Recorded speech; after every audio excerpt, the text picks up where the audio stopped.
जोगेश्वर जी, ये संभव नहीं हो पाएगा। और अगर ये संभव होता तो हम पायल जी की इतनी इज्जत करते हैं ना कि ये काम पहले ही हो गया होता। कोई दूसरा उपाय अगर होता तो हम आपको तकलीफ ही नहीं देते। आप बैठिए, पायल जी आने वाली हैं, कि ट्रांसफर की कुछ फॉर्मेलिटीज है, मिल के जाइए। अभी? हाँ, अभी आती होंगी। अरे बाप रे, अगर पायल को पता चल गया कि आम की पेटी में हम कमिश्नर साहब के ईमान का दाम लेके आए हैं तो उसका नजरों में हमारा मान कम हो जाएगा। अच्छा, हम चलते हैं, हमें आज्ञा दीजिए। हमें कहना कि बहुत व्यवस्था करनी है, सब इंतजाम चलते हैं। अच्छा, अरे मिल के जाइए ना। नहीं नहीं नहीं, मिलने का क्या आवश्यकता है, बताइए। अच्छा, प्रणाम। जोगेश्वर जी, हाय। माफ कीजिएगा, आप आम की पेटी भूल रहे हैं। अब देखिए, अली देखिए हो जाता है तो कुछ सोचिए ना इसको। नहीं हो पाएगा जोगेश्वर जी, आप इसे ले जाइए। अच्छा, हाँ कमिश्नर साहब, आपसे एक विनती है। देखिए, हमारा मीटिंग के बारे में ये हमारी होने वाली बहू को ना बताइएगा। हालांकि ये सब हम अब बच्चा सबके लगाव के कारण ही तो कर रहे हैं। अब ठीक है, बाकी भगवान का मर्जी है। ठीक है, नहीं बताइए। अच्छा,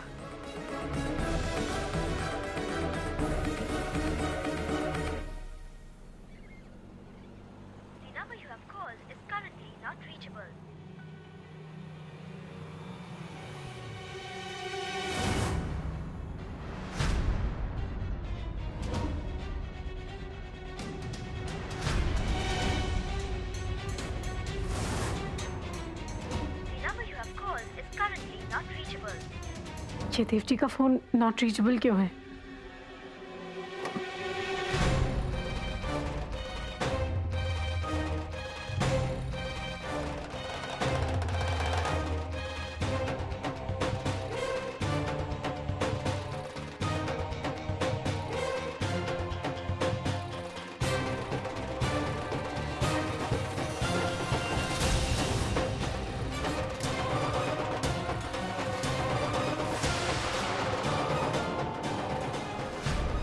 कुछ पहचाने से लग रहे हैं।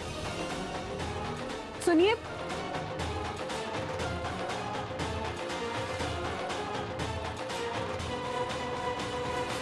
जाने दो, हमें वैसे ही देर हो रही है।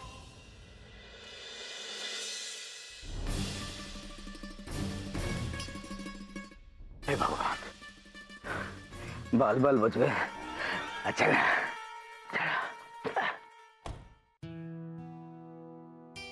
मैडम जी, आप अंदर जाइए, साहब आपको बुला रहे हैं।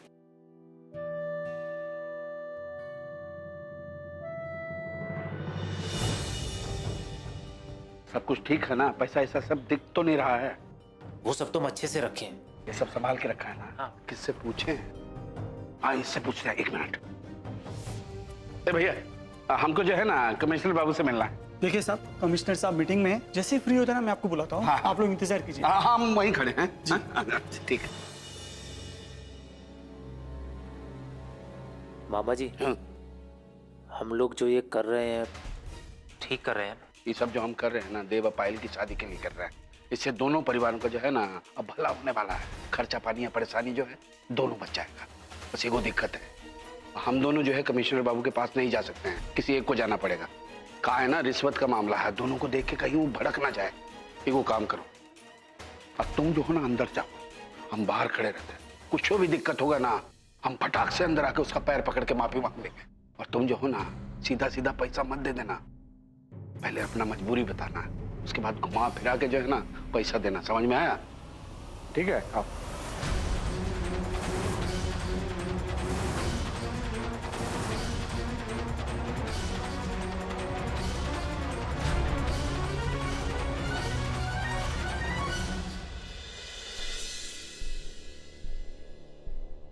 खाना खा लो गुलकन। हमको भूख नहीं है। काय अपना गुस्सा खाने पे निकाल रही है? भैया भाभी सब कितना परेशान है तुम्हारी वजह से, पता है तुम्हें? हम कह रहे हैं ना, हम नहीं खाएंगे। आप हमारे बीच में मत पड़िए। भूख नहीं है तो जबरदस्ती ठूस लेगा।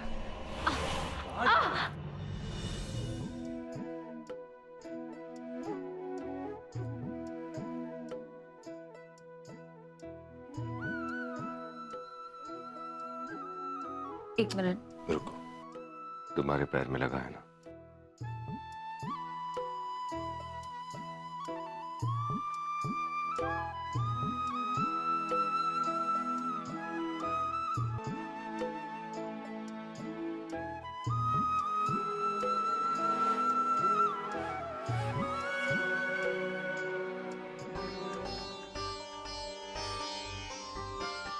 हमको नहीं खाना। लेकिन हमको खिलाना और तुम्हें खाना पड़ेगा।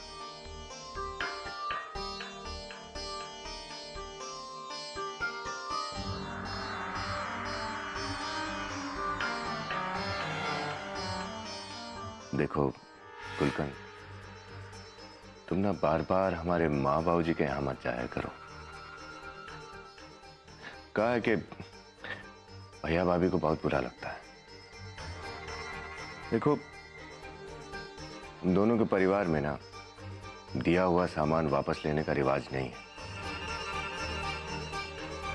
देखो, तुम तो गई थी वहां अपना सामान मांगने, लेकिन हमारे बाबूजी ने ऐसा बात घुमा दिया कि उल्टा तुम्हारे भैया को इतना बुरा लग गया। ठीक है, हम नहीं जाएंगे वहां, लेकिन आप तो जा सकते हैं ना। जाइए, जाके अपना हक मांगिए। बताइए, एक तो घर से निकाल दिए और एक बार भी कोई पूछने तक नहीं आया। आप यहाँ दिन रात अपने ठेका पे काम कर करके वो घर चलाए, और वो क्या कहता है नटरू कि आपको दहेज चाहिए था, और मजा तो वो ले रहा है वहां बैठ के। हम तो कहते हैं सारा पैसा वहां से लेके आइए। ऐसे भी हमको भैया भाभी को ज्यादा टेंशन में देखना अच्छा नहीं लगता है। ये क्या कह रहे हो तुम गुलकंद? तुम चाहती हो कि हम जाके उन लोगों के सामने अपना हाथ फैलाएं, उनके सामने जाकर भीख मांगे, भिखारियों की तरह अपना हाथ फैलाएं, उनकी चौखट पर अपना नाक रगड़े? वो लोग जो हमको, तुमको, हमारा बच्चा लोग को बेइज्जत करके अपना घर से निकाल दिया था। ये हमसे नहीं होगा गुलकंद। गुलकंद, हम तुमसे कह रहे हैं ना कि हम तुम्हारे भैया का मदद करने का पूरा कोशिश करेंगे, जी जान लगा देंगे हम। और इतना बड़ा कॉन्ट्रैक्ट लेने का जो कोशिश कर रहे हैं हम, उसका जो भी कमाई होगा उससे हम तुम्हारे भैया का मदद कर देंगे। लेकिन उस चौखट पर हम दोबारा नहीं जाएंगे। हम उन लोग का शक्ल भी देखना नहीं चाहते। अच्छा ठीक है, आइए बैठिए, बैठिए ना। ये लीजिए पानी।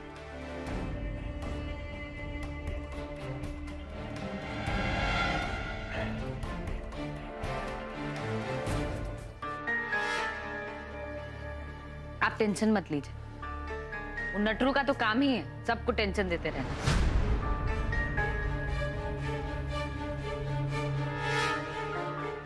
देखो गुलकंद, हम कह रहे हैं ना कि हम तुम्हारे भैया का मदद करने का पूरा कोशिश करेंगे।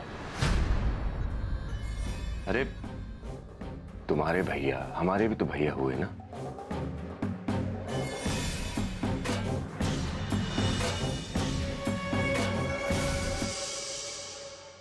अपना पैसा और सामान तो हम छोड़ेंगे नहीं, ठीक होने दीजिए, फिर बताते हैं गुलकंद क्या क्या कर सकती।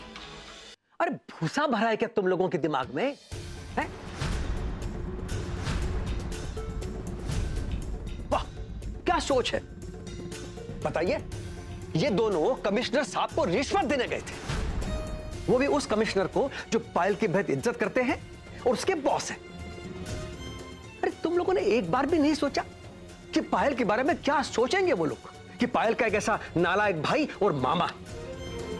जीजा जी, वो पायल का ट्रांसफर रुकवाना जरूरी था, तब हम सोचे कि गुड्डन, अब इस तरह की तर्क देकर ना खुद को बचाने की कोशिश मत करो।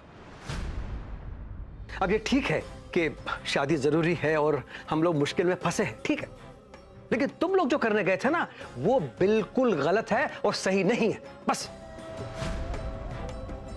मामा जी, हम जानते हैं आप हमेशा हम सबका अच्छा ही चाहते हैं, और आज भी आप हमारी मदद करने के लिए उसी कारण से हमारे ऑफिस गए थे। लेकिन मामा जी, ये बात तो आप मानते हैं ना कि आपका तरीका गलत था।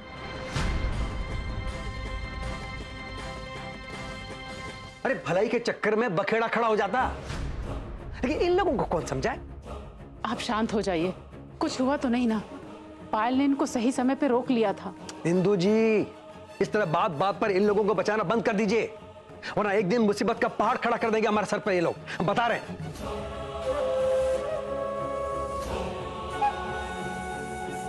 भैया, आप तो जानते हैं ना कि हम कुछ भी कर सकते हैं, लेकिन रिश्वत लेने या देने जैसा इलीगल काम कभी नहीं कर सकते।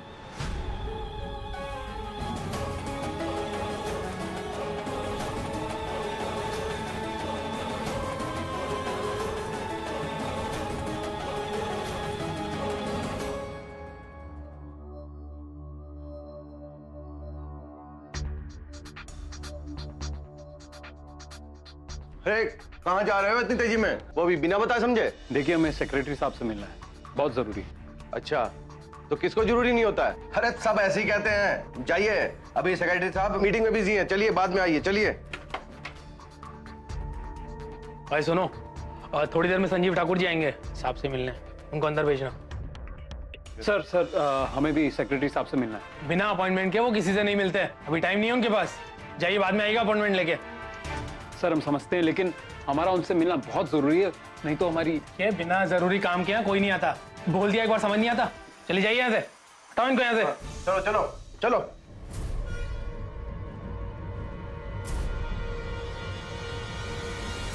आपको पता है, गुप्ता जी की बेटी की शादी तय हो चुकी थी और तारीख भी तय हो गया था, और किसी कारण से शादी का तारीख जो है आगे बढ़ाना पड़ा।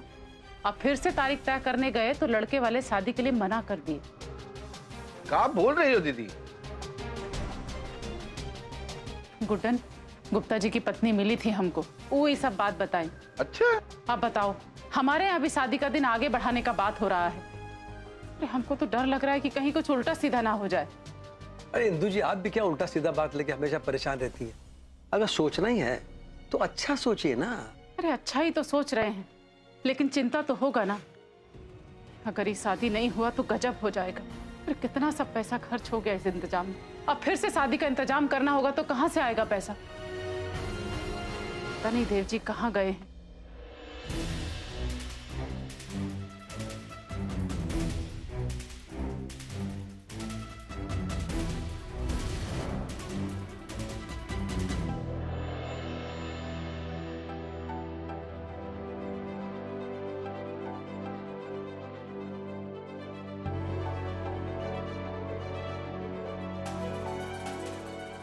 यही तो सेक्रेटरी साहब का कमरा है, यही मौका है। घुस जाओ अंदर, बताओ पूरी परिस्थिति और जाके मना लो उनको। कहाँ जा रहे हो तुम? यहाँ फिर से अंदर कैसे आए? देखिए, हमको सेक्रेटरी साहब से मिलना है, बहुत जरूरी है। किसको नहीं मिलना होता है? अरे सब ऐसे ही कहते हैं। चलिए बाद में आइए, वो भी अपॉइंटमेंट के साथ। चलिए चलिए चलिए। अरे अरे अरे सिक्योरिटी गार्ड, अरे सिक्योरिटी। देखिए, आप हमारी बात समझने की कोशिश कीजिए ना। आप, अरे जरूरी है हमारा उनसे मिलना बहुत। अरे अरे अरे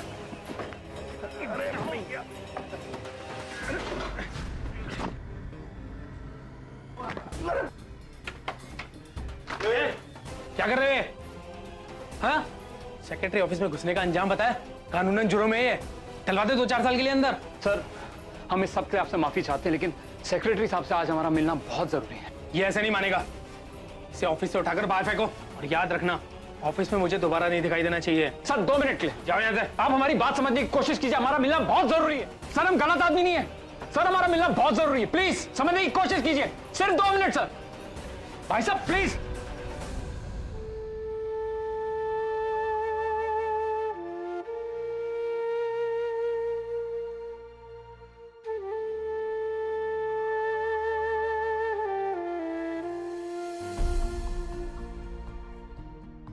कुछ ही दिन में यहाँ से डोली उठने वाली थी, विदाई होने वाली थी।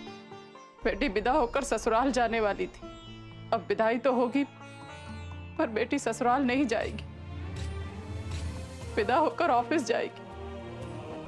क्या जवाब देंगे? सब क्या होगी?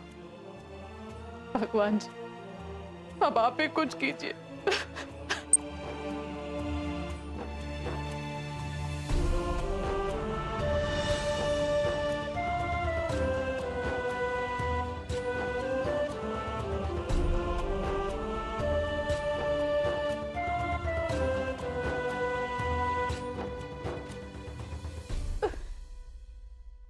इंदु जी, अब ऐसा सोचिए कि भगवान हम सब की परीक्षा ले रहे हैं। या फिर ऐसा सोचिए ना कि जैसे कुछ दिन और सुख लिखा है हमारी जिंदगी में, हमारे घर में, अपनी बेटी के साथ। दीदी जीजा ही ठीक कह रहे हैं। अब यही तो कहते रहते हैं, हुई है वही जो राम रची रखा है। तो ऐसे लीजिए ना इस बात को। पापा, माँ, अब इस बात को सोच के परेशान होने से कोई फायदा नहीं है। जो बात हमारे बस में ही नहीं, उसके बारे में सोच के दुखी होने का क्या मतलब। हमें इस परेशानी का सामना करना चाहिए, फिर जो होगा सो होगा। माँ, हमें देवघर जाना ही होगा। ये शादी की तारीख टालनी ही होगी। हमें लगता है अब हमें पैकिंग कर लेनी चाहिए। समय पर पहुंच के ज्वाइन भी करना है।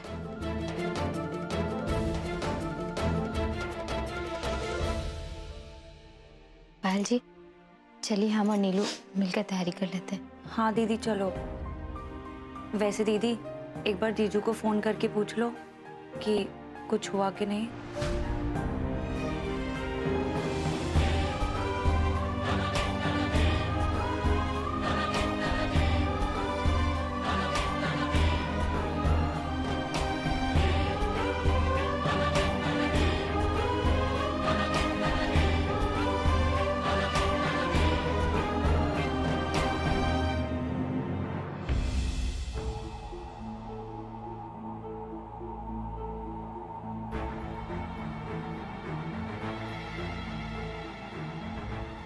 दीदी जीजू से बात हुई? नहीं, देव जी का फोन नहीं लग रहा है। पता नहीं कहाँ है वो।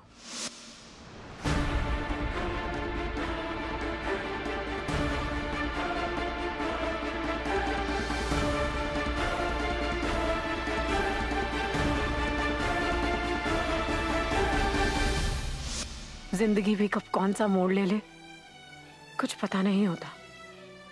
पहले सब कितने खुश थे और अब देखो सब कितने दुखी हैं। सब कुछ ठीक चल रहा था और अचानक ये सब। मन तो हमारा भी बहुत दुखी है। एक कचोट सी है अंदर। अपनों से दूर होने का दर्द तो था, लेकिन नए रिश्ते मिलने की आस भी थी। अब सब कुछ नए सिरे से सोचना पड़ेगा, लेकिन ये रास्ता भी हमने ही चुना है और हमने ही सीखा है कि कर्म ही पूजा है और हम अपना कर्म जरूर करेंगे। आखिर डिपार्टमेंट ने ये जिम्मेदारी हमें सोच समझ के ही सौंपी होगी।